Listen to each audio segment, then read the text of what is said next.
On this week's episode of Friend Code, Ian shares their Fire Emblem 3 Houses impressions, the new Switch rumors, they're back, and we're going to talk about the future of Super Smash Bros. Ultimate.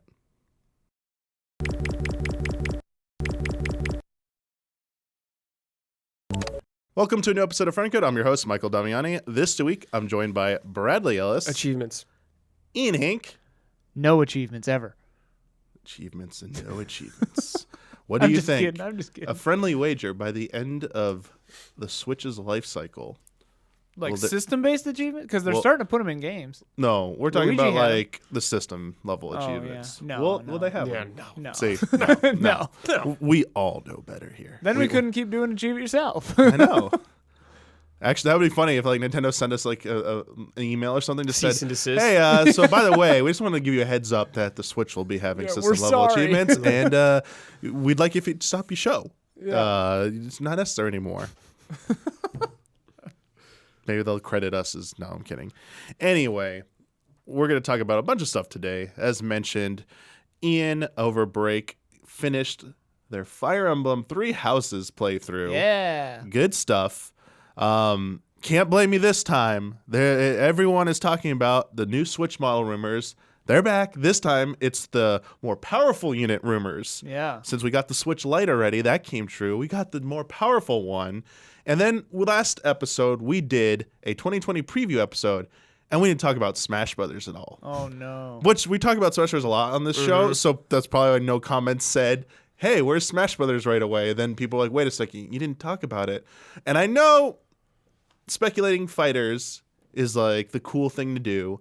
When we get to it, we're actually not going to talk about what we think the new fighters are. I want to talk about some other stuff for Smash Brothers that might be more interesting to other people who are just like obsessed with the new guest fighters that are going to be appearing in it.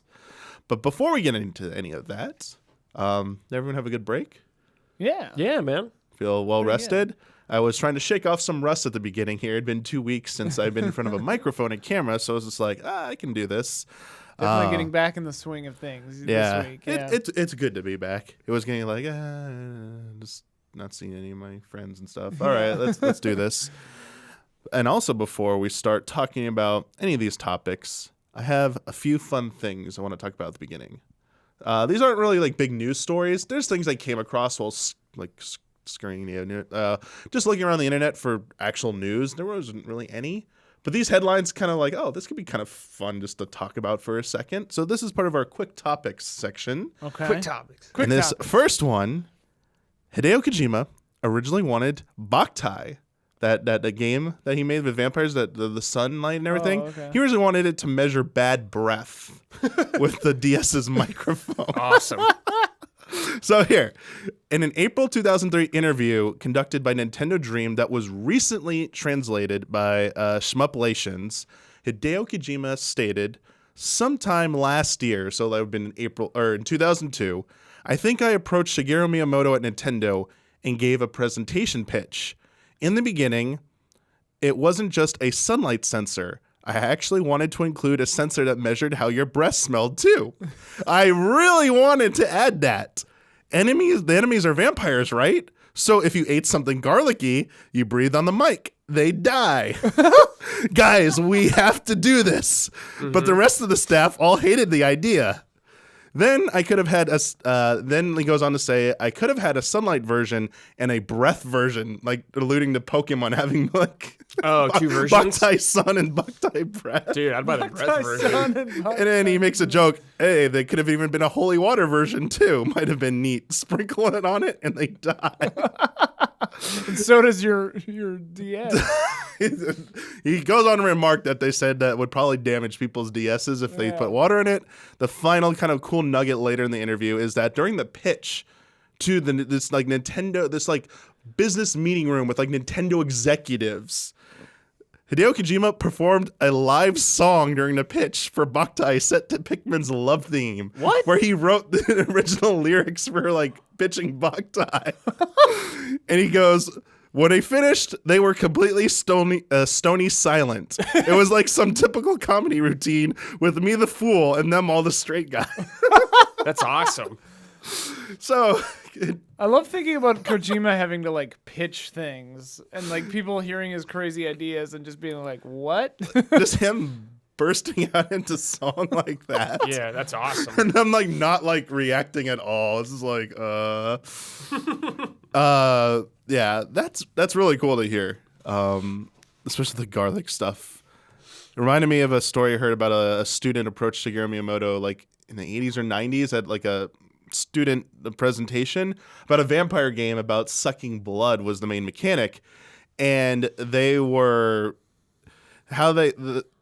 criticism was about how players press the buttons on the controller to actually suck the blood. Mm-hmm. He said it should have been like you press down instead of what you're doing, just hit the button once. Press down to like bite into them, and then as you let go, it's like the sucking, like that triggers the sucking part. So instead of just like one hit, you want them to hold it down and then release. Sure, yeah. And that student was like, "Oh my gosh, that's so amazing" and stuff. So, next up, Cory Barlog tweeted he really wants a certain Nintendo series to return.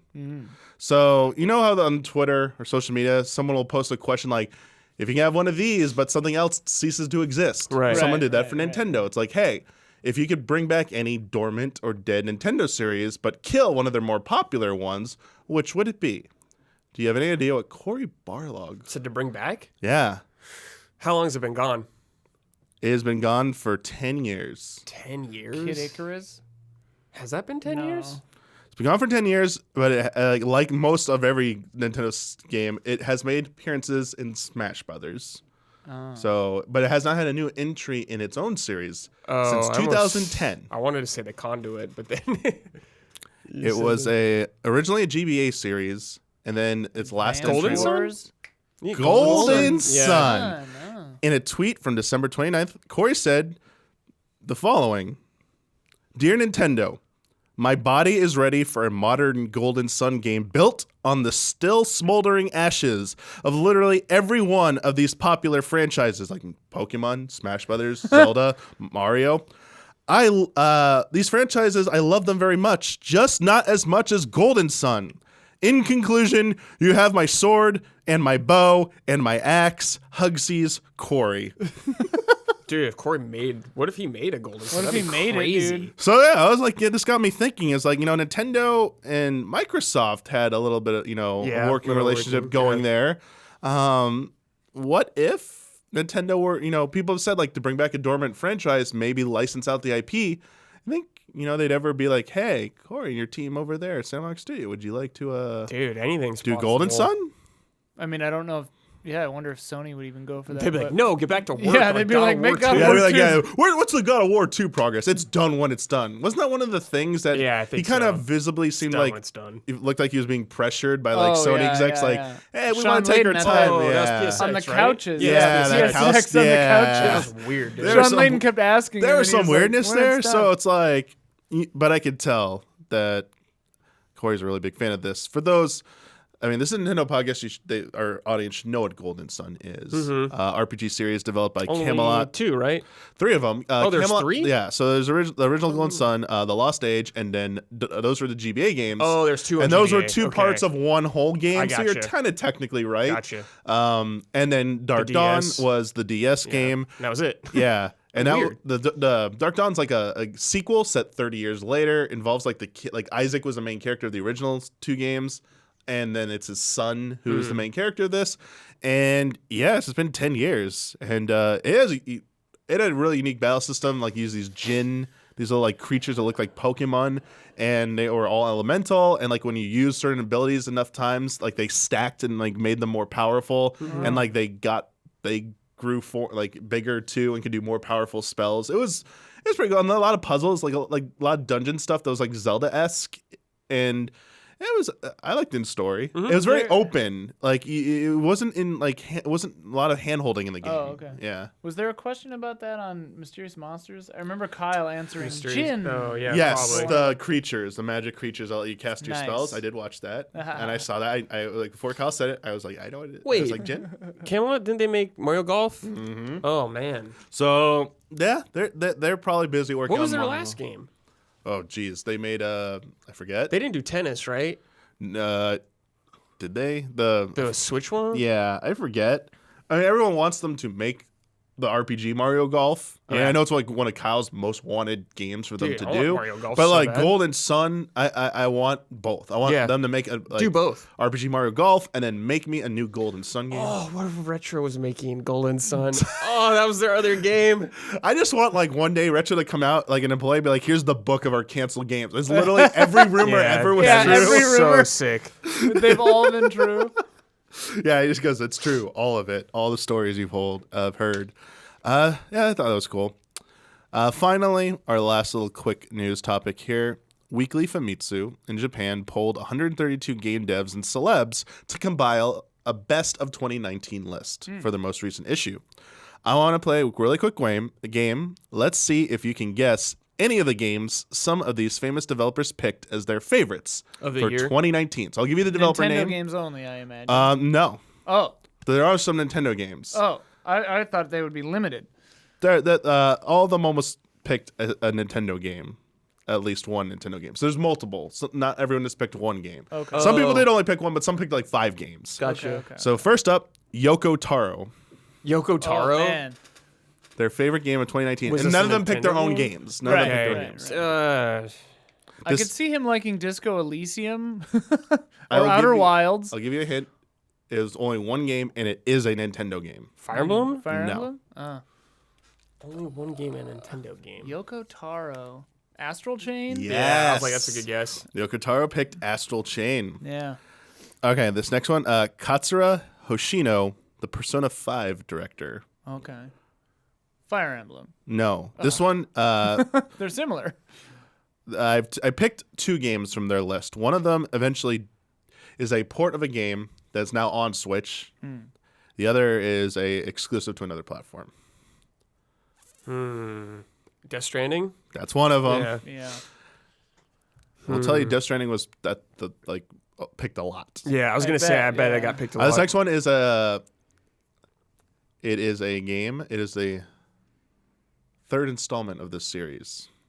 And it is a game that did not come out this year. It was just re-released this year Doom. for Switch. Or Or no, last year. Wolfenstein 3. I guess in Japan it came out this 2019, but it was 2018 for Switch when it came out here. Okay.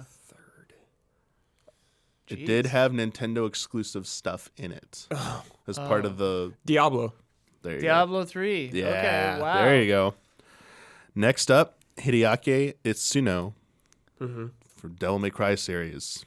Dragon's Dogma 2. Nope, these are both Nintendo games, and the most unlikely of Nintendo. Oh, really? Pokemon? No. Oh. Shoot.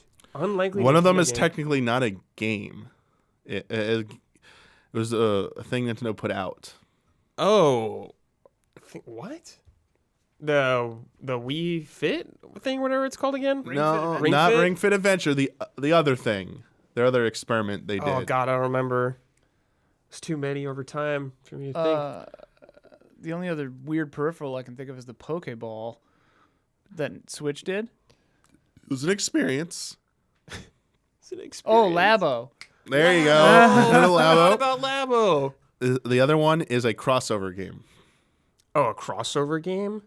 It's not Mario and Rabbids. almost. Oh, Mario and Sonic at the Olympics. There you go. That's Hideaki Itsuno's 2 favorite games of 2019. There you go. What I expect from him. All right, Brad. Yoshinori Kitase. Katase? Yeah, Final Fantasy VII's director. Yeah. Producer, sorry. I put 3 games on here. They are all Sony. So Death Stranding? That's Death one. Stranding for Yeah. sure. One of these did not come out in 2019. God of War? here. God of It was War? last year. God of War? Not God of War. Oh, shoot. But it's a Sony exclusive. Exclusive. Spider-Man? Spider-Man. Marvel Spider-Man. And the last one is also Sony. Came out earlier this year. Why can't I think right now? Sony only Yeah, released Sony it. What- exclusive. Oh, Days Gone? Days Gone. What the hell? You know what? I can see it with Final Fantasy 15, kind of. Days Gone. Yeah. Cool. All right, we got two more. Katsuhiro Harada of the Tekken series. I put 2 down. He had a bunch of games, but the Cool. one is an indie game. Came out on Switch, but wasn't exclusive to Switch. The other is one of the biggest gaming series. The newest entry in one of the largest gaming series. Pokemon. No. Fire Emblem. No, it's not a Nintendo series. Oh. Game isn't even on Nintendo. The other one.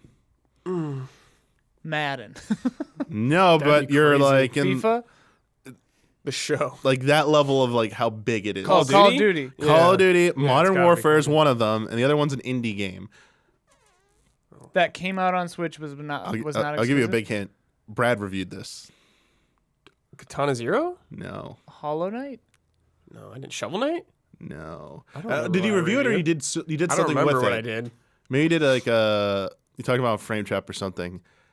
It's more of an art style game with Art style, yeah. platforming. Grease. Oh, yeah. Grease. I was like, oh, yeah, I did review that. Forgot about that. That was Really? Interesting. That's one of Harada's favorite games. And Interesting. finally, Hideki Kamiya. Astral Chain? Nope, can't Wow. pick their own game. Oh, RE2. No, this is the game where people are joking why things get delayed from him now. That he's gonna go become a professional player of this game. Oh, dude, I don't know this joke. It is a Nintendo Fortnite? exclusive. Oh. Not. Smash? Not Wait, what did you Fire say Emblem? before? I said Fortnite, but it's Oh, not. okay, no, Nintendo. no. That was before Not you said Smash. Nope, it Not is not. Fire Emblem. It's not a Nintendo Splatoon? first party game. Oh, it's not Nintendo First no, Party. but it's exclusive to Switch. Oh man!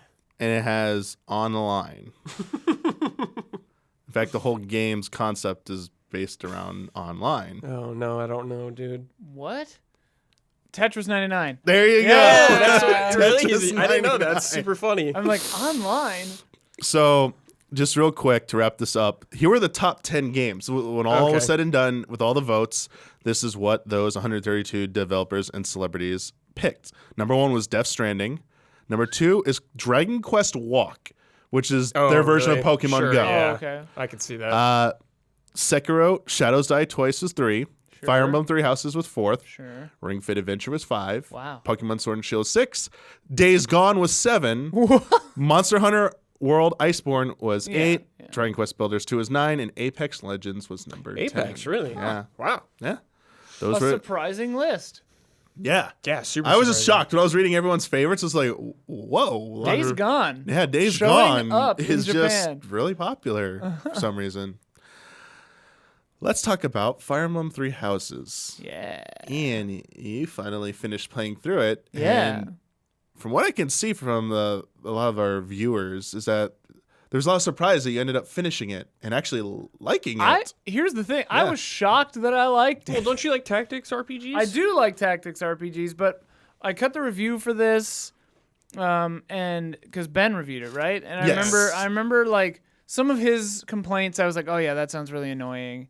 And the first animation, cinematic, whatever, not first, I guess, but like second big animation of the game has some like fan servicey moments in it, and that stuff usually kind of makes, turns me off to a game.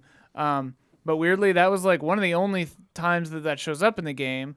And yeah, I don't know. I ended up with just getting it. I can't remember what even pushed me over the edge to get it. I was just like, well, we're going to have to talk about it for Goaties, so I might as well try it. And I didn't you're expect gonna be to. gone, so Yeah, and I that'd was be a like, good road trip game. right, I had a lot of plane rides. I flew from LA to Orlando, from Orlando to San Diego, from San Diego to Minneapolis, from Minneapolis to LA.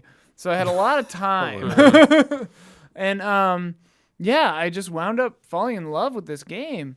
And it has the time mechanic, but it didn't stress me out in the same way that Persona does. Because, I don't know, it doesn't seem as stringent with how you use your time. And the characters, I just thought were like, by and large, the writing is pretty good. The characters are all really interesting. I really liked Black Eagles. That was the house I chose. And the path I took, I don't want to say too much because I don't want to spoil it for anyone who hasn't done it, but like, I gather the path I took is not maybe the mainline path that most people take. I found myself wondering if I was the bad guys or the good guys for part of the latter half of the game. Pretty sure I'm the good guys, but I don't know. I want to talk with you, Damiani, about it since you've beaten it 800 times. I started a new game plus with Golden Deer, but I'm like just barely into that. Played on normal, casual, because I couldn't stand to see any of these people die. Yeah, it's like I want to hear their story. Right, yeah, like I don't want to miss out. Yeah, it's the beauty of the game. And I wasn't really there to be like, challenged. I just wanted to like have fun and hang out with my friends. I didn't. It's rare for me to not want a game to end. There was definite moments before one of the big choices I had to make where I was just like, man, I never want this to stop, And I got like Suikoden 2 vibes from it, like the academy. Collecting your party, and like I didn't really recruit too many people. I got Shamir to help me out. Because I thought that she would just help me for a month and then leave, but she just joined my team. And I was like, okay, all right. But on this playthrough, I'm going to try to recruit like everybody. I don't know if there's a limit, but there are some restrictions based on what house you take. There will be certain characters, no matter what you do, you'll not be able to I imagine recruit. like the house leaders. But in general, yes, you can recruit pretty much anyone. And any number of people. Yeah, exactly. So like you could end up with a house of like 26 people. Yeah, you basically just like stole the other houses. That'd be great. Put the other professors out of work. It's like, hey, you don't have a class anymore. You don't have a class anymore. That would be great. And like, yeah, I spent most of the time with my house, my first playthrough. I didn't really talk to the other houses all that much. I mean, I definitely did every dialogue in every explore every month, but like, I didn't try to pursue other people, so I wasn't overly attached. But there were a few times later in the game when I got people to like come over to my side and stuff, and I was like, yeah, this is great. Yeah, I don't know. It's just jolly vibes. The jolly vibes last for a really long time. And everyone's motivations were realistic, I thought. And yeah, I just really liked it. I'm surprised too. Yeah, they give a lot of time to the characters actually, which Yeah. is very nice. Yeah. I'm really glad you liked it. Yeah. This is a game I felt the same way. I really had a good time playing it. Yeah. I wanted to keep playing it. That's why I went through all the different things. Yeah. I'm kind of curious. I know you said you started your second playthrough and you did pick Golden Deer. The first time I picked a new house in my second playthrough, it felt weird to me. I feel like I'm a monster. Yeah. I feel like I'm cheating on my house. I'm betraying my house. I paid. I'll tell you this. Yeah. I paid. So I married Dorothea at the end of my game, and which I thought was very sweet, and the cutscene was very nice. And I did watch the Edelgard cutscene on YouTube just because I was curious, because I accidentally saved over my file, but I had them both at S, so I could have, I was split pushing, but on New Game Plus, you can spend renown to like up stuff to how you had it on your first playthrough. First thing I did was just get Dorothea back up to S. Well, I raised my professor level to A plus or whatever, and then I got Dorothea up to S because I'm like, I'm gonna try to get her to join my house. But like, yeah, I felt bad. I felt like I was cheating on. There was one character though. I won't say who. But I did think about taking it off casual, getting them killed, and then putting it back on casual so they would be gone. But I think that probably the story wouldn't have let that happen. But I have some ideas, but who knows? We could talk about it later. Yeah. It felt like one of the best ways to get a small taste of like if you could travel between alternate timelines. Yeah. It's like, hey, what if I'd never known any of these other students and I chose this path? Like, I love that. The what if. One of the characters actually says something like that, like midway through the game. They're like, do you ever think about what would have happened, like, if you made a different choice? Like, what if you were the teacher of a different house, It's like, yeah, this is exactly what you're doing here. It's the best way I can put my feelings for Fire Emblem. It is a flawed game that is just an absolute joy and pleasure to play.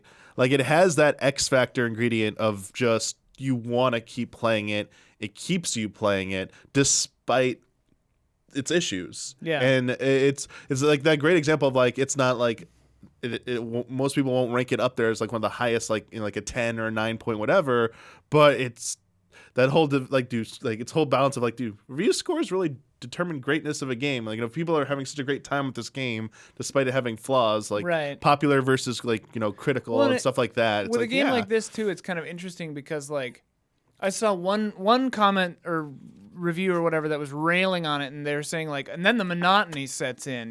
Like the complaint was like that you just end up doing the same stuff over and over again, and I'm like, that's one of my favorite things about it. Like I love the like cozy kind of The loop, yeah, the gameplay loop. And like I remember from Ben's review, like he had to knock it down just because of a few technical things and like some frame rate hits and like some stuff like that. That there are a few mechanics in the game that seem a little half baked, But I mean, I still think I would give it like a 9 or so, personally. Like, it's one of my favorite games of the year. Yeah, me even too. though I would score other games higher than it that I played this year. Me too, But yeah.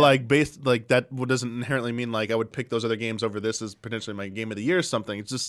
It's that weird thing to explain. It's like the current review systems that most people use, like it contradicts like this. Even games that I would give a higher score to as like a technical artistic achievement. Yeah. I liked less than this game. Yeah, you don't like the highest. You can enjoy a game that didn't score as high. You can Right. have more fun with it despite its flaws. Swimming in It's sevens. like it's like Huber Swin in Sevens. Like it's just everyone has a different experience.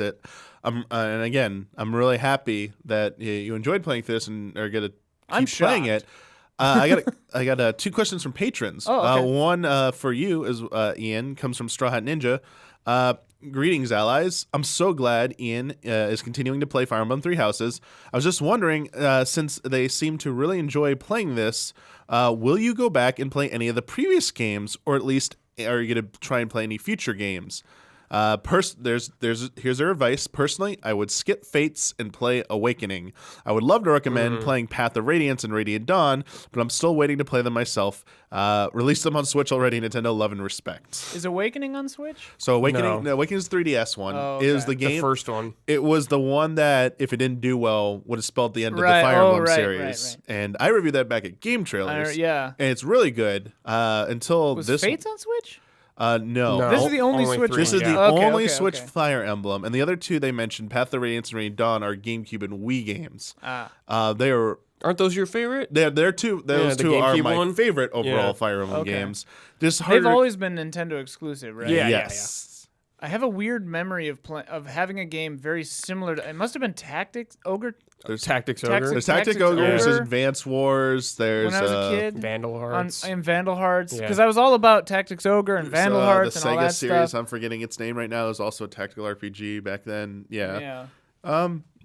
But yeah, is there? I would any- say the chances are low, probably because for me it's always kind of hard to go backwards technologically, like because I can see all the technological things, and from what I've heard from the previous ones, like the things that they've done to streamline and make just quality of life stuff, I know I would miss those things. Plus, I have a 3DS. I don't love playing games on the 3DS. It just feels kind of like, I don't know. Awakening That's is one just I a me really thing. want them to port to Switch. Yeah, I would like if they love port that. it to Yeah. Switch, for sure I'll play it. For sure. And I'm with you on the quality of life stuff. Like, Yeah. well, some of those older games, they're going to be a little bit difficult to get Yeah, they're into. way more intense. Especially Yeah. after playing Three Houses. It's Which kinda, I heard, is a little like not dumbed down, obviously, but like streamlined in a lot of ways. It'd Like be they a- took the circle out, or the weapon circle. Yeah, the triangle. Sal, sword beats axe, Yeah. axe beats lance, lance Yeah. beats sword The thing. RPS They're like, thing. yeah, Yeah. they can get rid of that. Hard difficulties, though. There is some semblance of that. And this game definitely, has they gave you some like of it's that, kind of yeah. interesting because they went to like the RPG skill system. Like if you can get like if you attack a certain type of like an axe wielder with a sword with this sword critical buff. I forget the name of it, but like when you go to their skills, Yeah. you can pick certain skills, and one of Yeah. those is the old thing. This weapon is better than yours, so you will get an extra damage boost when going against them. I'm like, oh, there it is. It's just not Yeah, required. it has a little arrow up on And it. it's more beneficial on the harder difficulties than on the lower ones. But yeah, but like the streamlining the quality of life stuff, like its best comparison is like people who played Monster Hunter World trying to go back and play the Right. more traditional Monster Hunters. It's Like I find it yeah. hard to go back and play Generations Monster Hunter because I'm just like, oh boy, like all the little things add up. but feature Fire Emblem game. Oh, for sure. As long as like, and there's nothing weird with it on this like surface level, right? And I don't know, like, it's very possible that just this hit me at the right time and it was the right mood and, like, the setting was interesting enough for me. Like, because I really just liked the vibes of this game. They were just such nice vibes. Yeah, I don't know. It's just, really nice. There was something I wanted to say, but now I don't remember what it was. I have Andrew has one last question about Fire Emblem, and we were talking a little bit about the subject, but we didn't give any ideas for future Fire Emblem games about this subject. Hey, do you think the replayability of Fire Emblem Three Houses could have been streamlined in any way? I think it's amazing that there might be multiple paths. I won't say how many. Yeah. But given the first half of each one is essentially the same, I think this is where the monotony thing might come into play for some people. Yeah. I found it got too repetitive on my second playthrough. I wish I would have been able to skip directly to a certain point of the game where things split off. I definitely found myself, because the only thing I'm here for now in my Golden Deer playthrough is just seeing if they say anything different. And I don't even know if they really will. I would have loved to see them put in something like a Virtue's Last Reward kind of a system where it's like, hey, you've done this. We can skip these months. Nothing's different. Like, we know you're going to win this fight probably, like, tra-la-la. The weird thing with this game that I don't know how they would handle is upgrade paths. Like, maybe each month you just get the, like, 80% of the experience you would have gotten or something, and then you like manually instruct and manually upgrade or something, so that you still have control. Because like you do want control of your party. And it was interesting talking to other people. I had certain characters doing certain things that other people didn't. Like I had Petra become a mortal savant at the end, which is interesting because like magic is not her strong suit, you know. Yeah, most people I think end up Wyvern Rider or something like that. And I found like I ended up with Bernadetta as a mounted bow and arrow person. But yeah, just like different people did different things, which I found really interesting. I did it with main character, obviously. I went through like each of the playthroughs, forced them to go down a different like progression path in terms of like their job and stuff. Like when like full magical, then like went like, you know, I'm gonna go like full like archer, sniper, stuff like this, and like thief rogue skills, then like sword user, you know, that was like the default one and stuff like that. I definitely was a sword. Even made them like a flying unit in one. Funny. I was like, okay. Yeah, sword magic seems to be the kind of default first playthrough for I think they just have to tinker if they want it, like going like Virtue's Last Reward, 999, like stuff like that. So they could jump to certain points again. I think they had a renown system. I think they just need to maybe take a closer look at that. Yeah. And how you spend your points. Maybe be like, I want to like, obviously like professor ranking is like the most important one everyone goes to, and you can advance people to any level they've been to and like any job before, but like they should just like have like a streamline that a little bit. Like, hey, would you like to jump back to a certain point to just see different playthroughs? Do you want to do a fresh recruitment playthrough, or would you like to just import like your settings up at this point, and then you know the be like the fresh recruit thing would be, do you just want to add more people to your class before a certain point, or were you cool with who you had and you just want to advance with them plus everyone in your new class? So it's like the recruitment thing I think is the weird thing that they have to like figure out for this game specifically.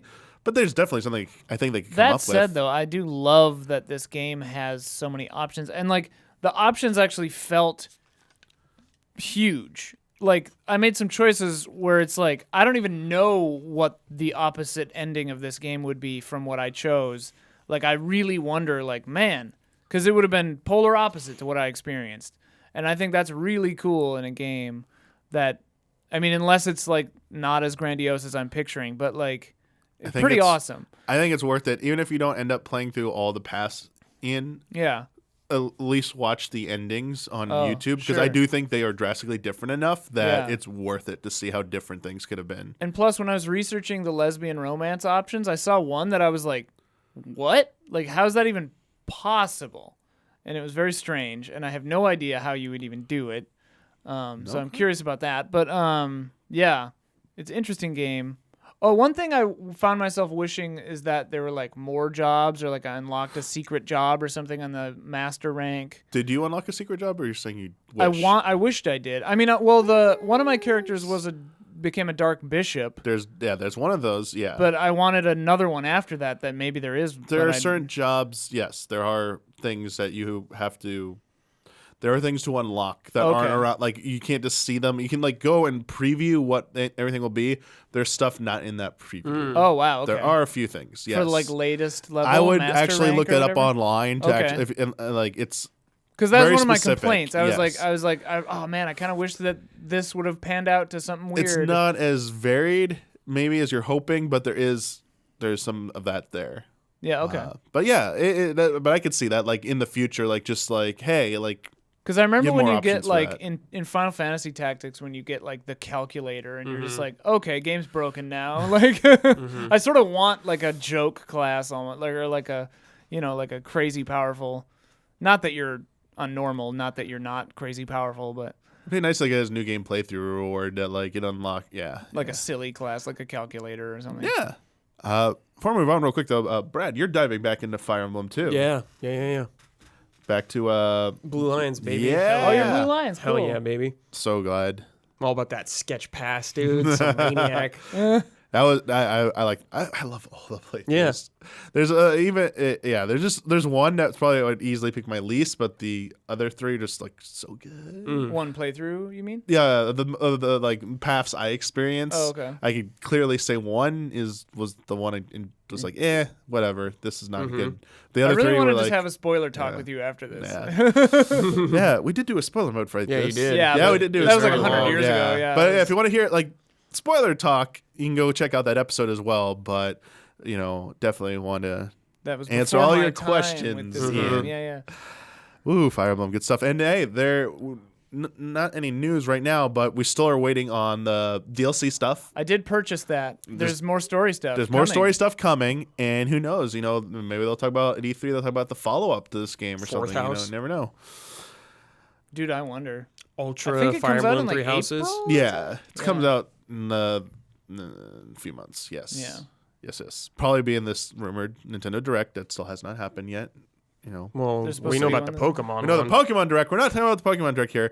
If you're listening to this as a patron on Wednesday, just gonna tell you now, probably Kyle and Jones will probably talk about that Pokemon stuff during Silver Squad. Yeah. Yeah. I mean, unless there's something earth shattering. I mean, just real quick, I think it's be Pokemon Sleep update, Pokemon Home update, and launch like the new Pokemon Bank system. There'll probably be an update on maybe Detective Pikachu 2 because they talked about that last year and Game or movie? the game. And last but not least, I think they will confirm if it's gonna happen. They will confirm with a tease next generation remakes. Yeah. Like just continuing going through Yeah, the Let's Go Eevee Black path, and kind white, of? basically Yeah, remakes, yeah, I believe, are the next ones Oh, up. before Diamond and Pearl? Oh, sorry, Diamond and Pearl. Jeez, yeah, I'm skipping ahead. Sorry, Diamond and Pearl, the next one's due. I'm sorry, that was the rumor. Yeah, it makes We're catching sense. up. It's scary when I'm getting to the first Pokemon games I ever played and reviewed. That was my entry point. Was Diamond and Pearl. Oh, really? Yeah. So it's like those are getting remakes You didn't now. I was play like, Red and Blue when it came out? no, Whoa. no. It was did so not. funny because I loved Let's Go Eevee, the one I played. I was like, oh, this is so jolly. This is so great. And then I played like half of Sword, and I was like, this is literally just the Do you think same it was thing. just, fatigue? 'cause Yeah, you I was just played like, one? I'm just like not gonna finish this. And speaking of Eevee, there's a official Eevee Valentine's gift on the Pokemon store. It's like a heart-shaped tin container, and inside are like 8 like Pokemon themed badges for Valentine's Day. And I was gonna get them and give them to like the other 8 allies. Be like, here you go. But it was sold out. I was like, because it's like I was like, and why aren't you, Damiani? Because it's extremely. I was like, that must have gone like that. Oh, Yeah. sure. That's a Yeah. very cute idea. Yeah, it was really cool. So yeah, we will hear more about Fire Emblem in the near future, hopefully.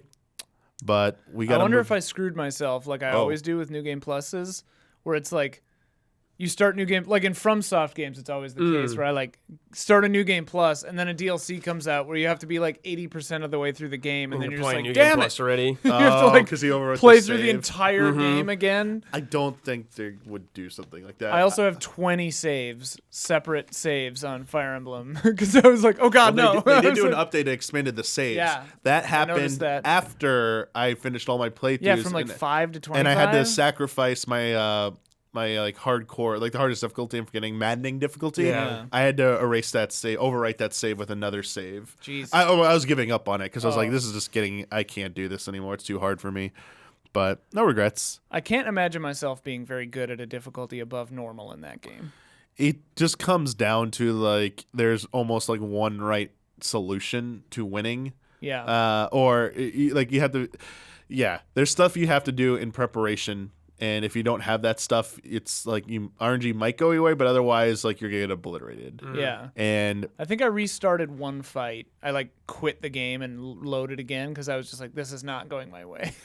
yeah, that's a perfectly valid thing. It's just like, oh, I've done that too. So like, yeah, this is not the run. Like Yeah, I'm yeah. gonna like I was back like- out. It's not the run. I did not know this was going to happen. I am screwed now. Like, It's like, yeah, I mean, but that's the beauty of their rewind system Yeah. as well. You know, Is that new for Fire Emblem? So they've had they introduced it in Fate. they had like I didn't play that, but they had a similar mechanic. That thing is OP. Divine Yeah. Pulse. Yeah. Divine Pulse is what it's called, and yeah, I love that you not only just rewind the last thing that happened, but it's like go back to any point in this entire and like fight, scrolling down Yeah. and seeing that, it's like it's pretty cool. Yeah. I like that, and you get so many of them, especially if you upgrade the statues. yeah, it's so good.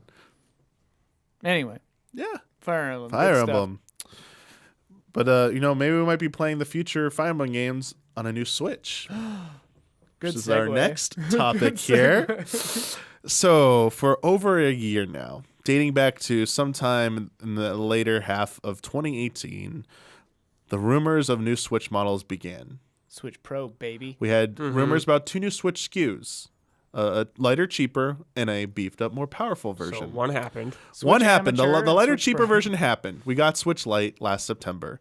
Those rumors were pretty consistent, though. They almost always had the same information within each report, and multiple people were confirming the same things. This powered up Switch rumor has been all over the place for the past year. It's gone from a small incremental upgrade a la like 3DS to new 3DS. Something a little bit more significant like PS4 to PS4 Pro or Xbox One to Xbox One X level. To it's going to be a brand new Switch that's like just way more powerful and will alienate older Switch owners and stuff. They've just gone in the cycle back and forth of reporting them, and then at the end of last year, most of the reports started to like agree on it was going to be like a marginal upgrade. It wasn't going to be this like beefier thing. Now we're at the beginning of 2020, and we've had 2 new reports. The first one I want to cover is the more recent one, which I think is the not a lot of big stuff here, but DigiTimes in their report stated that a new Switch model is entering into mass production soon, in time for a mid-2020 launch. This report states that this latest report claims that the Switch model will come with a magnesium alloy body instead of plastic, as well as contain a better CPU. So that doesn't give us a lot to go on in terms of like how much more, like what's the new CPU? Like what is that going to be? So it's like, okay, the more important thing is that, hey, someone's like, I have sources. I'm staking a lot on this. It's coming mid-2020. Then we have, there was a roundup of analyst predictions conducted by GameIndustry.biz. And one of those analysts also said that they stake their reputation on a new Switch model is coming mid-2020 as well. They give a few more specifics, and just check this out. So it was Content Games' Sirkin Toto. Content Games is an independent consultancy focused on Japan's game industry. They named a number of features they say will launch in this more powerful Switch unit coming middle of this year. Alongside 4K support, they say the Switch Pro will feature beefed up hardware, take bigger cartridges, and cost $400. Dang. And Wait, bigger cartridges. so, More room? not physically bigger, but more storage. So, space, yeah. there was a report that confirmed that Nintendo has been wanting to give developers access to 64 gigabyte cartridges because they're currently capped at 32. And that's actually pretty limiting. Yeah. And the client who fulfills these orders, the NAND memory production company, I forget who they are, confirmed their first order is going to be fulfilled, and the client is Nintendo. So kind of like another tech site reported, hey, those 64 gigabyte cards, they're coming this year. Yeah. So that does give some credence to this, but that's just like that would make sense too, because that technology is getting cheaper and cheaper. Yeah. But that's just like the storage of the card. But like that means like, hey, that can be more like assets are packed in there for like higher fidelity and stuff like that. So, and then there's also piggybacking all this with someone else who said that like the system's also going to have HDR capability. So we've ranged from a small incremental upgrade to 4K powerhouse with HDR. Yeah, like better than the other consoles. I mean, okay. So let's start here. The new consoles are coming out the end of this year. We know it's the PlayStation 5. We know the Xbox One Series X. Yeah. They've both touted their specs. Like they're targeting 4K native with the capability of 8K output in the future. And at the very least, we're going to expect like in the bare minimum 1080-60 for anything going forward on those systems, possibly 1440-60. So that's going to be a big jump. Yeah. And it is going to put Switch games that are going to be ported at a disadvantage.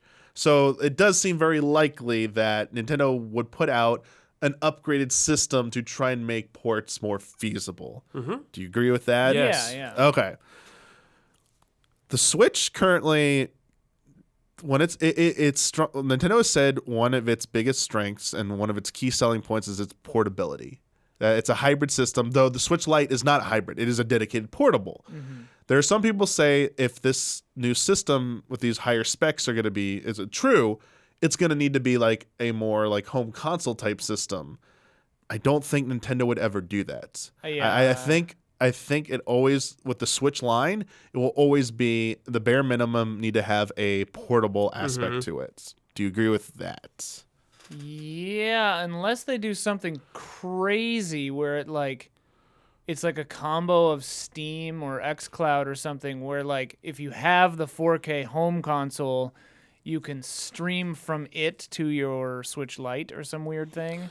Now, but I don't believe, even as I'm saying that. Nintendo's current president, Furukawa, recently did an interview with Nikkei and said that he took offense to the claim that Nintendo is behind on technology and tried to counter that argument, giving some examples. And he gave his stance on cloud gaming and said that maybe like down the road, it'll be more like, well, it'll definitely by 10 years from now, it'll be very widespread and it'll be industry standard.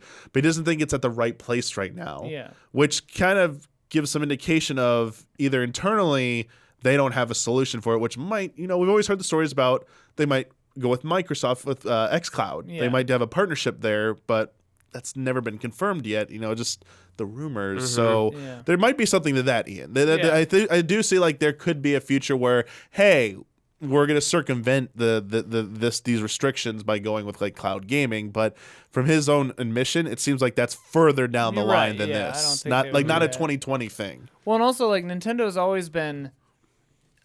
Depends on your perspective and how cynical you want to phrase it. Like they've either always been behind the times, or they've always just been running a different race. Yeah, like that's what they like to say. Yeah, like but their tech is like super awesome in certain ways. Like think about the Wii, like that was so cool, and the Switch is so awesome comparatively, even though it's not as technologically, and graphically as powerful.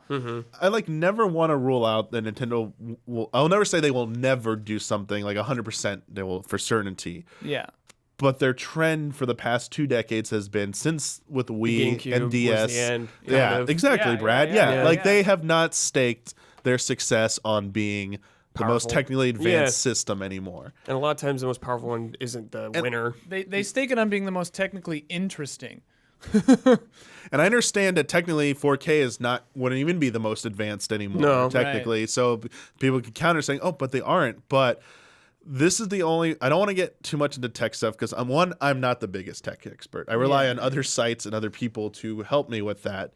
But from the most basic understanding is that we get criticized a lot on the show whenever we talk about when we want a Switch Pro or upgraded Switch about like, we've had the show sometimes we said like, oh, Xenoblade or Breath of the Wild run at 1080-60 in handheld mode or even docked. And it's just like, we get laughed at about that because like Switch with its current capabilities, even with like a small incremental upgrade, will not be able to do that. Yeah. So like I would be impressed. Sorry to interrupt, but I would be like technologically, I would be impressed if if it is like a semi-incremental or incremental plus upgrade, even a Switch 2. Like, I would be impressed if it's 1080-60 handheld and, like, 2K capable docked. Like, I'd be impressed. You know? Which I think that is possible. Yeah. I think it'll be, like, from the 3DS to new 3DS. That kind of upgrade. I don't know if there's going to be exclusive hardware for it, though, like Xenoblade was. I don't feel like they're gonna do that though this time. I mean, exclusive software that's only playable. Yeah, I feel like it's too soon to do that. Yeah, I mean, I feel like it kind of is. With Switch's success, I think the anything that starts to segment any of the owners and the consumers seems like a bad choice, especially going into competition with the new systems coming out later this year. Plus, I think that like the name Series X is a huge indicator of that, and I've been saying this for a long time that I think Xbox is going to change the way console releases are conceived and make it more like an incremental like PC upgrade kind of a deal where it's like maybe games just time out after a while where you can't use them anymore, but it's like on this version, pretty much everything will be playable. The mobile. But they're also banking on xCloud being like that solution. It's like, hey, if you can't get the new system, this is how you're gonna have to play it. And like the idea of backwards compatibility won't be conceived in the same way because it'll just be like you can play everything on this, just how you do it is a little different. Yeah, there was what was the rumor? Someone told me this rumor, or I read it. Because obviously I was not prepared to talk about this on here, so I'm sorry I don't have the source of it. But the whole thing about like even PlayStation was set to announce whenever they do their unveiling event, that one of the big things they're going to talk about is like every single past generation of PlayStation will be backwards compatible with the new PS5. That's like been like one of their things, which is like, oh yeah, like this is a big like focus point on that. But whether it's through hardware or through some of the cloud gaming like they've done before. Because if it is hardware, I could easily see them having like the launch models have that, and then the slim model they lose it. They just get rid of the emotion chip or whatever it was called. Well, I do think when we go back to Switch, I think it comes down to like the history of like price. Right. Well, we have the Switch right now, $299, $300 for the base model, $200 for the Lite, and the new system's coming out. We don't have the prices for them yet, but you can like kind of ballpark guess. 500. It'll be like anywhere from like I can fathom from 400 to 600 at the worst case. Yeah, but like it'll probably be like 500 or 449 might be the sweet spot. Who knows? So portable technology isn't the cheapest. Right. So I just want to give a recent example. At the 2020 CES, Alienware gave a demonstration of the UFO. We had a lot of viewers write in about, did we see that? We check out. Yeah. It's basically Alienware's Switch PC. Yeah. It's got like the Joy-Cons, it snaps on, and then the system can dock. Are they magnetic? Is that how they... it's not like snap. It's like they don't slide in. Yeah, they come in on the side. like I wonder if that's like a patent thing. Yeah, probably this. Yeah, for sure.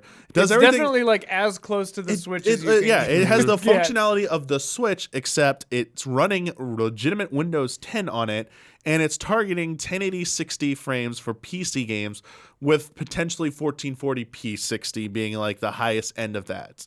In handheld? And Wow. And this thing, they said it's just a prototype. They're just trying to get feedback for it, but it comes on it's building on the previous work of like the portable Windows devices systems, which when they come out have been like $500 plus, $600, $700. Yeah.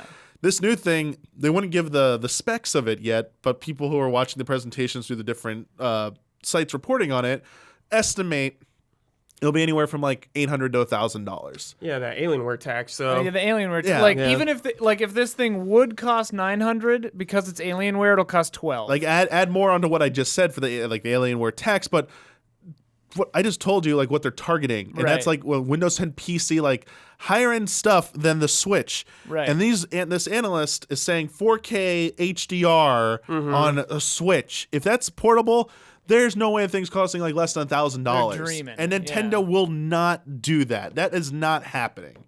Like unless it's some kind of weird like.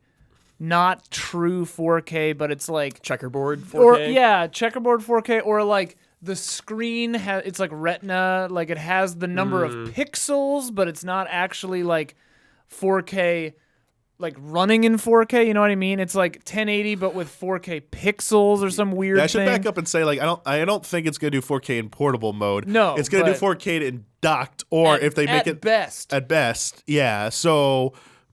It's still like the components to all of that, like to maintain its portability and still have, respectable playing resolution and stuff like that, and battery life, like all this stuff. The battery life, like the Alienware people are like joking, like the reports like it can maybe last 2 hours playing on stuff, which is like OG Game Gear. Yeah, like all these problems are gonna start piling up, and it just adds more. It throws more fuel on the fire to like doubt the legitimacy of like a very high end Switch coming this year. Yeah, it just seems too soon, too powerful, and would cost too much even if it was gonna be real. I think the incremental upgrade, the quote unquote Switch Pro, will be what we get. Yeah. It just seems if way it's more handheld realistic. Still. Yeah. Unless it's like just. But yeah, as you're right, console. if Nintendo bucks the trend and goes with a dedicated console, then we have to reevaluate this. Yeah. What if they did like, what if the new one is like, because you were talking about 3 different philosophies, right? Where it's like they have the mobile only one, they have the Switch standard, which is mobile and docked, and then this one could be docked, or console only. What if it's some kind of weird other thing where it's like the incremental change is just a new dock, like it's like a hardcore new dock for the standard Switch? Yeah. I mean, I don't know if that's even feasible, but like. Yeah, that's where like I wonder if they would go in that route. I didn't think about that. Yeah, I just thought of that. I'm not sure how much like a dock can boost. Yeah, I don't know. I don't know how much cost wise that's gonna do. So like if that also prices it out of being like in a reasonable price. Yeah. But I mean, the other thing to consider is even if let's say they do want to have a like, hey, we're gonna have OG Switch, we have Switch Lite, and then we are doing going back to a normal console again. Nintendo in the past has always mentioned a 3-pronged strategy. It's been like one of their things for like the past 15 years, but it's always the third part's always been this weird limbo thing that never really materialized. Yeah, and people keep do they mean mobile? Yeah, they keep pointing to stuff and like it's never been like this really tangible thing. And now if like they did do that, I mean, the question then becomes, is the Switch Pro, if it becomes too powerful, are there games that you can no longer play on the lower end models? And is the difference so great that people are going to be upset and feel like cheated out of like, hey, I get this crappy experience version, whereas this looks nice. Like what Breath of the Wild 2 is a launch title on this thing, looks and runs fantastically, but like on Switch Lite, it's chugging along, like and they're like, sorry, go buy slide projector. Well, yeah, and does it like, would that like philosophically defeat the purpose of the Switch, you know? Yeah, and then are they basically like debating themselves where like, you're getting back into the arms race again. Like even if you're not trying to outdo them, like you lost the console race. Like you've demonstrated historically you dominate the portable space. Yeah. Stick to your guns, stick to your strengths. Like don't be goaded into like, oh no, doom and gloom's coming. Like this always happens with Nintendo. Well, and that's why this hybrid strategy I think is so genius for them. Though I guess just cursorily thinking back through their history, I don't know how you would classify the GameCube, but like. They are sort of every other on their consoles, right? Like at least recently. Like Wii U was a tragic failure. Wii and this were successes. Yeah. GameCube lost to PlayStation at least. Yeah. So it's like maybe the next one is a weird, like, isn't going to be as, who knows? Yeah. Or I mean, there's a lot of speculation here, and like we could, like it's a Switch Pro, Switch 2, blah, blah, blah, like that. But like regardless, even if it's an incremental upgrade, it still doesn't address a big question about the future. One of our patrons wrote in Mike Hook about this topic because one way or the other, once those new consoles come out from Microsoft and Sony, this question will become like a big a serious issue for Nintendo they'll have to address. This happens every time. Well, because the weird thing is, too, if you really look at it, Switch is Gen 9. Kind of. Switch is next gen already. Sort of. Yeah, this is like the decade. When does the decade debate? Right. When does the decade, decade begin? Is the Switch a millennial or, it's a, like or, next gen or a Gen Z? Some features, but like not graphical. Mid-gen. Right. So Mike Cook says, I believe that if Nintendo releases its new beefier Switch console this year, it will be their way of trying to direct our attention away from the new Xbox and PlayStation. However, do you believe that Nintendo will be able to convince us and third parties that the new Switch is worth investing in? And that last part's the important part. One way or the other, once those new systems come out, how does Nintendo convince people to, A, port games so to the Switch? I mean, it sells well, but like that gap.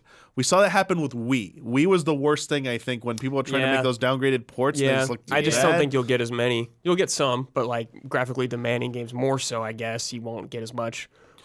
Or maybe they'll just be better at porting nowadays.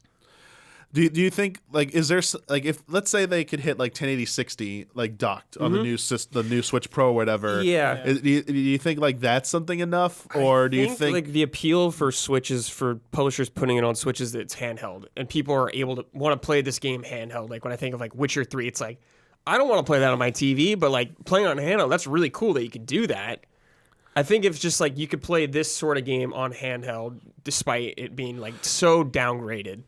Well, and like, Witcher 3 is a perfect example because like that's a port how many years later? You know? 5. And it's like Nintendo seems less concerned now with ports than they were before. Because like when the Wii U came out, they were all like hot about Batman, and it's just like Watch it clearly Dogs. didn't work out, you know? Yeah, and that reeked of desperation back then. Yeah. This is more like a lot of them are successful or sell better in expansions, but just as many, like The Witcher 3, feel like, can we just do it? Like, it's like a thing they like could Doom. boast. That reminds me of Doom. just like, why not? They're just like, hey, look what we did. We made this happen. But the thing I want to ask of you both is that one of the things I think developers should do more is, where possible, yes, port to Switch, but it's like I feel like they should put more resources into, because Switch has proven to be so successful. Exclusives It's for going to it? be around. Yes, exactly. A team's dedicated, and I think that one of the best examples of this is Square Enix, who does have a dedicated development studio team allocated to Switch games. Yeah. The teams making Bravely Default 2. Like that, and made Octopath Traveler. Like they have a thing. Like people are like, well, why isn't like Call of Duty on Switch? Like, well, go bug Activision and like Treyarch and all them. Like maybe I don't know if the numbers just add up for them to bother doing like a multiplayer game maybe on it. But like but maybe not Call of Duty's not the best example, but like Capcom. Like everyone points to Monster Hunter World. It's like, okay, they did put other Monster Hunters on Switch, but like people are like, can we get a Monster World type game on Switch at least at the very, you know? Well, that's kind of like what I was going to say is I was thinking just now about Final Fantasy 15 Pocket Edition, and isn't that on Switch? Yes, it is. And it's like, I didn't play it. I don't know how it was received or anything. But like, what if the business starts taking that kind of a tactic where it's like, it's not a direct port on the Switch. It's a different version It's of like it. a weird, cool version of it. And if they put the right effort and resources into it, it could actually be pretty fun. Like to have like the cool little could be really cool. Switch could be version expensive to do that, I guess. True, very true. So it's like if the new Call of Duty comes out and they make like a specific Call of Duty for Switch, like I don't know if it'll sell enough for them to want to do it. I think you'll get more of that at the beginning with developers experimenting. I think it really helps if they do like Nintendo style games for these exclusive things, like with Ubisoft doing Mario and Rabbids. I think that really helps them. Yeah. So that's what I was going to get at. I think there are franchises and games that other third-party publishers have made that would be good fits for Switch, as you pointed out, like that. But like Mega Man, like I know that was multi-platform, but like even if they were going to pick a system, it's like, yo, Switch is pretty good for especially this. games that have history on Nintendo systems. For sure. Like there's like it's either a thing of like, hey, we want to make a new entry in the series, so like it's going to be worth it to us. Or piggybacking on an existing development where it makes sense, but like a lot of these studios do have like mobile teams and stuff like that, and they're getting more ambitious with those types of games. It's that maybe start seeing some of that, but the original games where it makes sense, I think. Like I could see, and I mean, I know this is like a big amount of effort, but like think about Watch Dogs Legion or whatever, but in like they change the engine and it looks like Astral Chain or something, where it's like cell shaded and not as sure, yeah. complicated. You know, like I could see that working. Like it doesn't. They shouldn't try to if it's not technically advanced enough. Don't try to just port it straight. You know, just make it look crazy and have fun with it. They did that for the one I reviewed, the remaster of the Ghostbusters game. Oh. But back when it came out originally on 360 PS3, there was a Wii version that was different graphics engine, slightly different because it couldn't handle those visuals. Right. And yeah, like they went with a more like cartoony style like that. It's like, oh, play to the strengths of the system, something like that. But I would say like if you don't embrace it for what it is and like acknowledge and have fun with that idea, then that's probably not a great idea. But like if they did Watch Dogs Legion in like a cell shaded style, like make it a little zanier too or something. Like have fun with it, you know. I don't know. I feel like the Switch's place, no matter what they do going forward, it's the perfect avenue for like the B tier games, the ones that had such a hard time finding success starting in the 360 PS3 Wii era. That everything's gone like indie or big budget now. They don't thrive anymore. Switch is that market. Switch is that place for that. And I would like to see more developers and publishers invest more in that route. Yeah, it's kind of like the second chance system right now. Yeah. And again, like Square Enix, Bravely Default, Octopath Traveler, like those types of games, they can find success. Well, yeah. I know, and they can find success in other systems as well. But like, if you're only enough to make for one platform to start off on, it's like, hey, why not take a chance on here? And I think Nintendo needs to foster more of those relationships, like what they did with like Ubisoft. Yeah. It's like, hey, like you want to make another regular Rayman game? Hey, let's get that on Switch and stuff because it'll probably sell the best on our platform instead of going to compete against all like these like flashier, dazzling games that like have AAA budgets on Xbox Series, Xbox Series X, and PlayStation 5. Man, they just need to give the model. I know. We need to give that model like the default model. They need to hurry up and give that one its name or number or whatever like that. But yeah, like again, this is all rumors and speculation. Right. We have a direct theoretically coming up. Everyone's expecting a new direct. We got E3 this year. Maybe we'll hear about when we hear about it, we'll talk more about it. But like, I just want to get this on the radar that like the rumor mill is starting up again for this. Oh, of course. And like, I don't want to. I'll mention it every now and then, but like, we're not going to get too deep into it until we get confirmation this time around. The weird thing with the mid-year release of a souped-up console bodes well for a high-profile holiday game release, like Breath of the Wild 2, it's over. or maybe our Odyssey 2. I don't know, but like possible or both. But I mean, like, because otherwise, I'm like, why put it out in the middle of the year? That's so bizarre.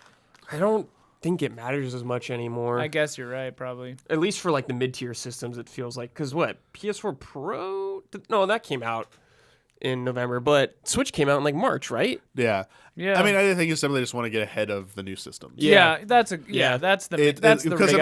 because if it's not called Switch 2 or new whatever, it's gonna get drowned out. That was something I wanted to say. Oh yeah. They need to nail the message. Kind of back to Mike Hook, like how do they get people involved, like interested? Yeah. Nail the messaging.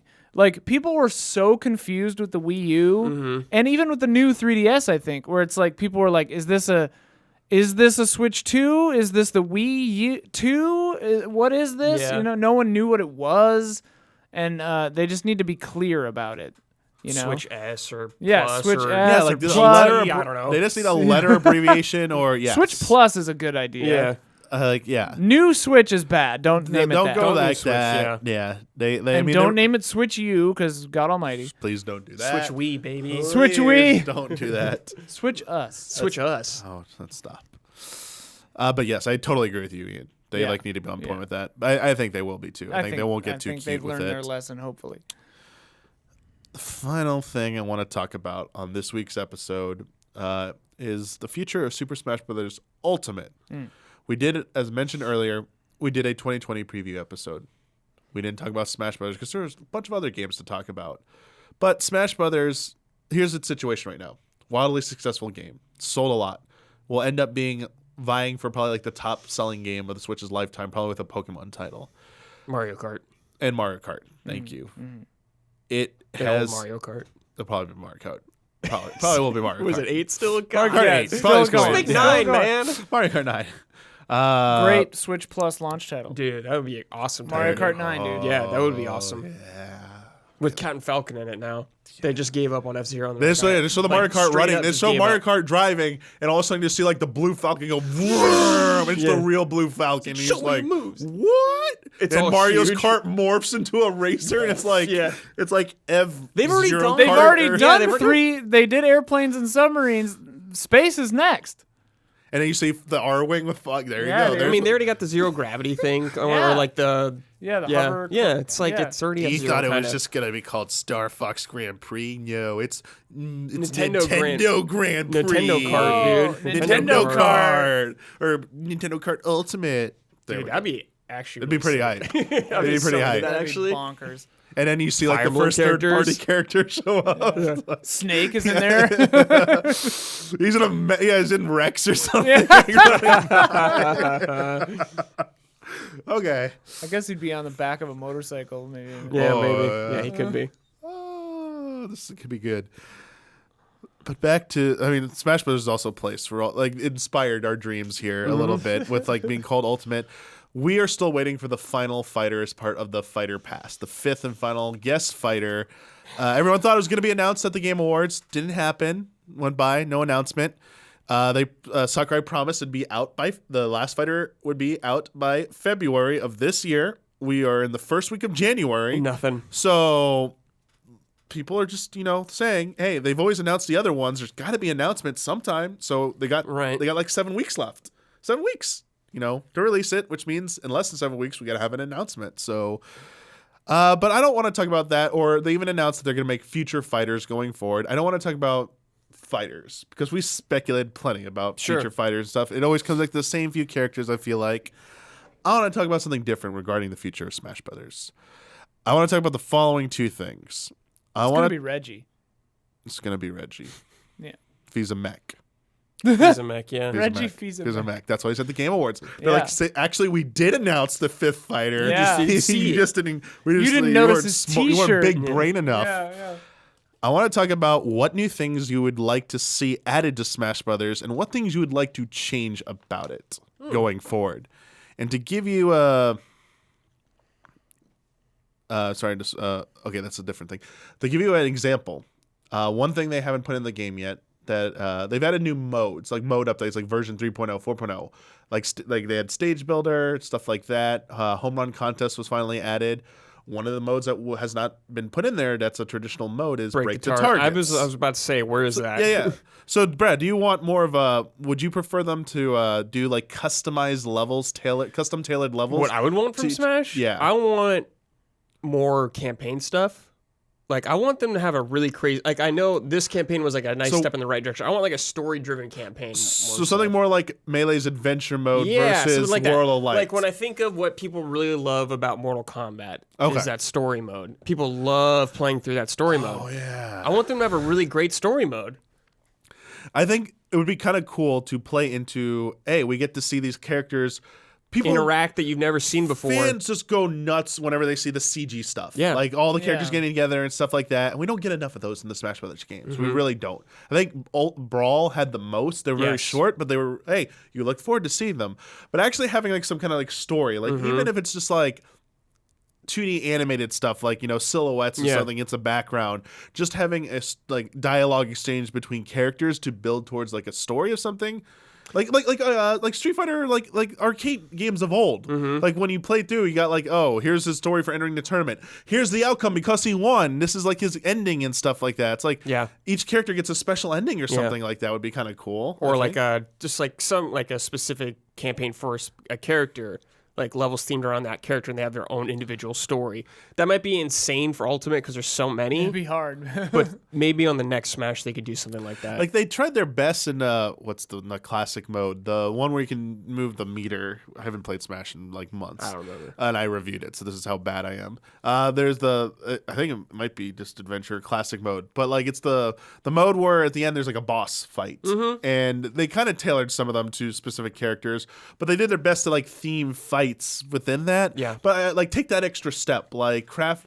One of my biggest chief complaints about Smash Brothers is that they don't use they don't make these adventure levels story levels where like they're set in a level based on that game's franchise with enemies from that franchise that you're fighting. Like in the Smash Brothers Brawl, Ian, they had something like this where you went to levels and you went through them like platforming through 'em, action yeah. levels. Oh, Yeah. But the enemies were these generic monster things from the bad guy, the villain of that game, and the levels were mostly, some of them were pretty bland. Yeah, if they were themed around actual games, like if you went to the Mushroom King, you're fighting Goombas and Koopa Troopas or something like that, and like the boss at the end is Bowser, and you like jump on the axe or something to break the bridge, or like a Zelda level, you're fighting Like Macablins and all that stuff. Ian, in Super Smash Bros. Melee, they had something called Adventure Mode. And the first level is literally a recreation of World 1-1, fun. sort of, from Super Mario Brothers. But you're playing with Smash mechanics and stuff, but like it's platformer, and then like every so often you get like a little mini fight, and then you got to reach the goal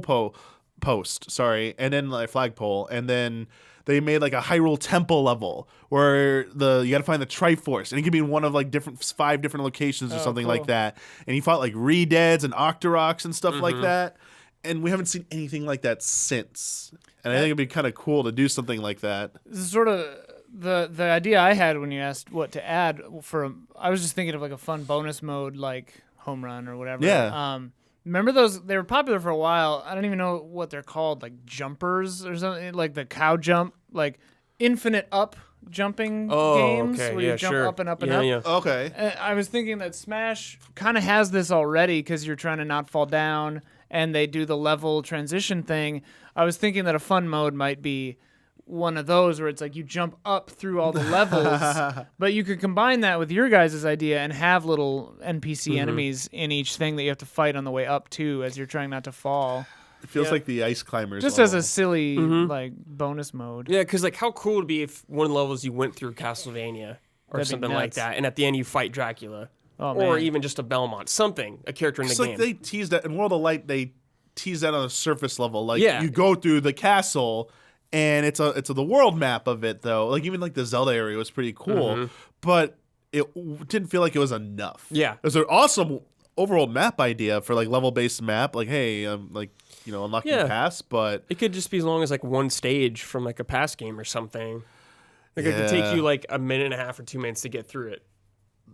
I do want we mentioned at the beginning the break the targets. I would love them to bring it back and have them more like the OG version in Melee style where they are specifically tailored to a character. So like They stopped doing that? Each course in Brawl, it's not like that I don't anymore. remember that. Brawl, Yeah, that sucks. I want they're to like specifically they're for like the character. Each character can do. There's 3 break the targets levels in Brawl: easy, medium, and difficult.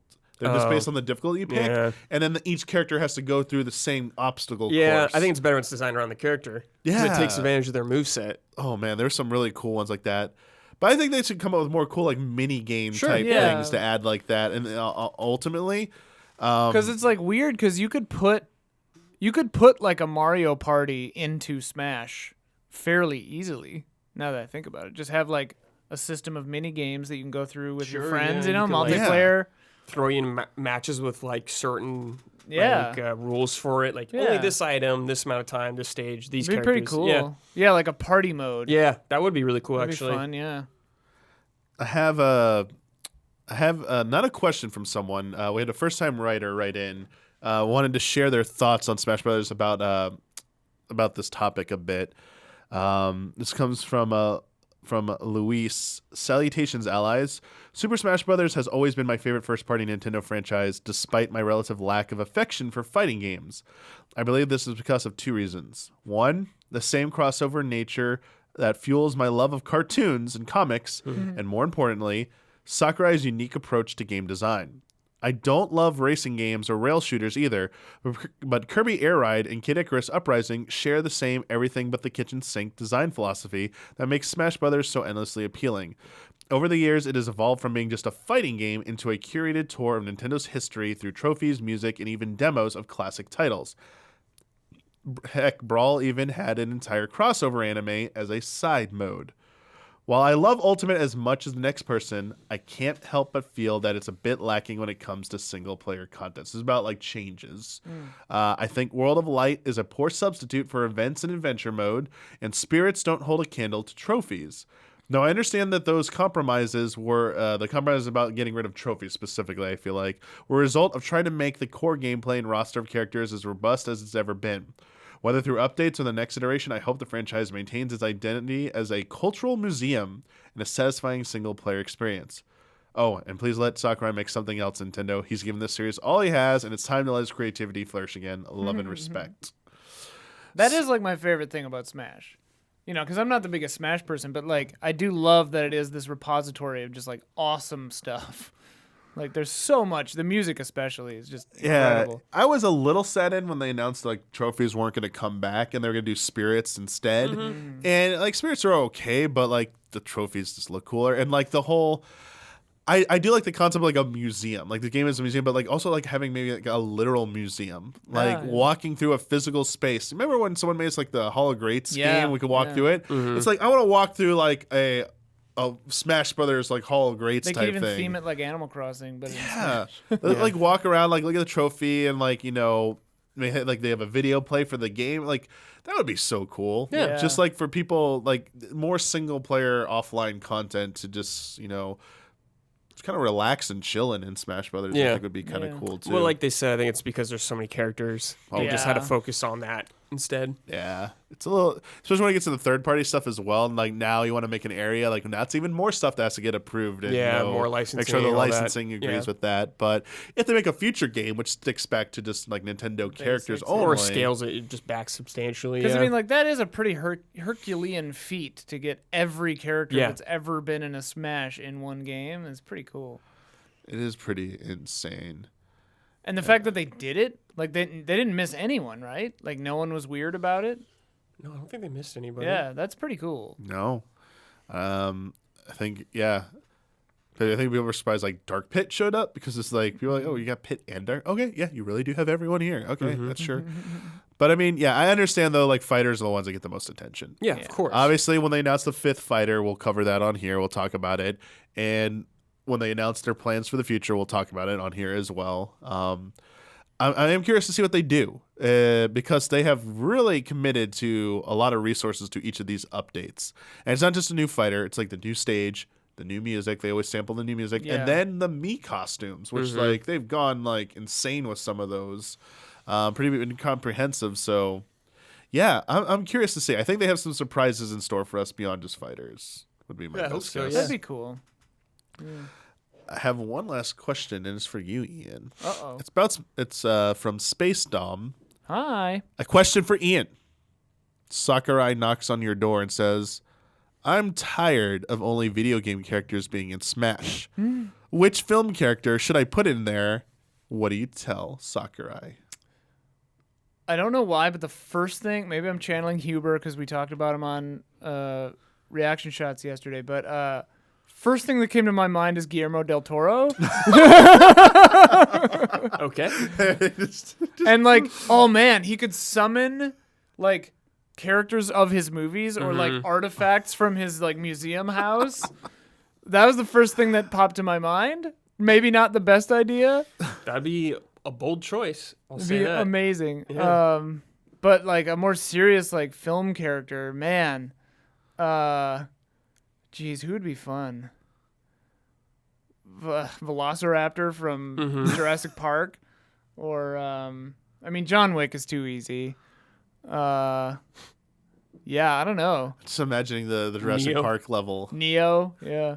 The Jurassic Park level like would be electrified sick. fence or something, so you knock them off, they hit the fence, go, ah! And you get like knocked back. I'm going back to Guillermo del Toro because cool. because you made me think of the stage too, and his bleak house where he lives would be the stage. So there's just all this crazy memorabilia, like movie memorabilia everywhere. Oh, that'd be dope. Yeah, I'm trying to. Well, this question is for Ian. I don't know if you have anything. Well, I mean, What, if a you guys movie think of character? one, yeah, Brad. Dude, I just put Darth Vader in there. Sure. Everyone loves Darth Vader, dude. I want to force choke a Nintendo What would character. Darth like Vader- force choke Pikachu. Force choking Pikachu. What would Darth Vader's taunts be? Like you have much to learn or something like that. Oh man, you throw Baby Impressive, Yoda yeah. in there though. You No sell one a wants to- billion No one copies. wants to fight him though. He's No, an right, assist that's his Baby power. Yoda's an assist trophy. Yeah, that's Just his power. He constant- just goes like, "Ee," and everyone's like, "Okay, we're done. You win." I would, yeah. Baby Yoda would be pretty good. Yeah, I mean, open this box. Doc Brown. I mean, yeah, Doc Brown. Yeah, this time machine just goes back and brings back like historical people there. Mhm. It's Oh, like, Bill and Ted are Yeah, in it. Bill and That'd Ted, be yeah, really like, funny. I like One to tell trainer. them. Like, yes, the sister, if you bust it in like the phone booth, just like teleports in and stuff, and like Abe someone Lincoln gets Abe Lincoln Lincoln comes out. and Yeah. delivers the speech. It's like, or Joan of score. Arc like Yeah. fights you with a sword. And he goes, "Party on, dudes!" Napoleon, yeah. Oh man, I love that movie. Brendan Yeah, Fraser Oh, as I don't know George of the Jungle or Encino Man or yeah, something. or the Mummy guy. Yeah, Encino Man would be the funniest Encino one, Man, yeah. Well, it'd be great because his name in Encino Man is Link. Link, yeah. Oh yeah. Because he's the missing link. Oh my god. Oh, Now I just want Pauly Shore instead. Making copy. Yeah. he does stages his biodome. Oh my god. Yeah. So many possibilities. Ooh. Yeah, this could be. I mean, Christopher Walken from the Cowbell sketch. That would be sick.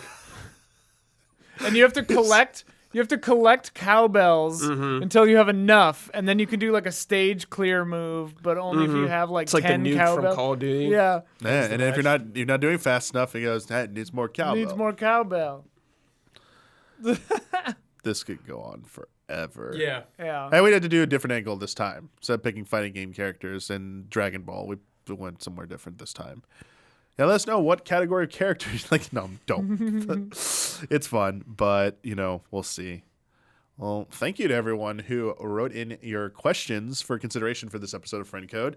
If you would like to submit questions for consideration for a future episode of Friend Code, you need to be a member of our $5 or up patron tier. That's also our early access tier, where you get episodes of many of our shows and podcasts early, including this show, Friend Code, which you get early access to on Wednesdays. For everyone else who watches this on Fridays when it goes public, thank you for support. We also have some shout-outs for the month of January 2020. Elf Thanis, Greg the Dark Knight Kettering, Caleb Togi Crawford, Will Schmuck, and Mr. One Luigi. Thanks. Shout out. Shout out. For some reason, you saying the T at the end got me. Oh, it's good to be back. It's good to be back. Yeah, it was a good episode. I love talking Fire Emblem. Me too. Love coming back to it. New Switch stuff. It's like New Year 2020. We got new consoles coming out. Yeah, it's gonna be exciting. Yeah, year. even if you're not into like, This year's gonna be bomb. even if you're really only into Nintendo stuff, I mean, you should really be excited about new consoles. Like, it's gonna be awesome and stuff. Big stuff this year. And yeah, just keep praying for that Nintendo Direct to happen. Yeah. It's like, come on, Nintendo, make it happen. And hopefully it's soon. But that's it. Welcome to the new year. Hope you all had a great holiday and having a good start to 2020. And until next time, may the way of the hero lead to the Triforce.